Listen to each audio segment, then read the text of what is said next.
S40 gaming ulit tayo para dito sa brand new na Triton 2024 base variant pero 4x4. Kakagaling lang nito ng kasa, as in kakalabas lang. Ito lang kinuha nila para pwedeng paglaruan. Yung natipid nila ilalagay na lang nila sa tamang upgrades kagaya nitong ilaw. Iuuwi pa kasi ito ng Rojas City sa Capiz. Kaya ito yung napili ni sir, by LED laser sa fog lights, saka yung ating S40 na headlights. S40 headlights para long throw, by LED laser fog lamps para mas malapad at mas maganda yung buga sa foreground.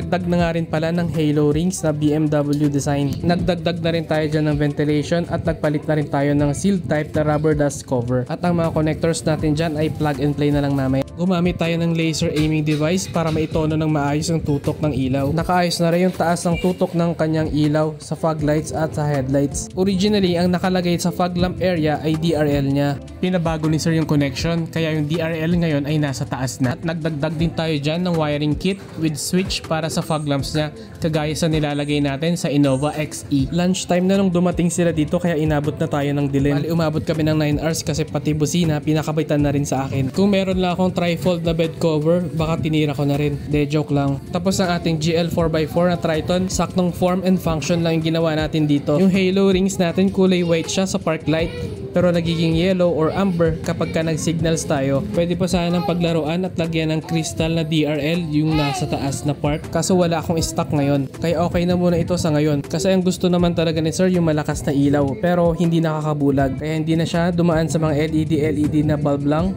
Nagdiretso na siya sa LED projector retrofit. Meron nga pala to electronic na level adjuster. Pag napuno yung bed, pwede mong babaan yung tutok ng ilaw. Kasi tumitingala yung harapan pagka masyadong mabigat yung likod. Mabilis ang demo tayo dito sa labas. Kita niyo yung fog lights, napakaganda ng foreground at napakalapad ng buga. At pag nag high beam, dun lumilitaw yung laser niya. Yung headlight nga pala nito, meron siyang glare sa pinakagilid na parang nagmukhang turn assist light. Kung interested kayo mag-avail ng tamang upgrade kagaya dito sa Triton, i-message nyo lang ako sa Garage 58 Retrofit Works, located sa likod ng Petron Mayon, corner Calamba, La Loma, Quezon City. By schedule po yung gawaan natin ha, kasi mag-isa ko lang gumagawa. Kaya kung nagmamadali, ngayon pa lang, sorry na po kaagad ha. Thank you for watching.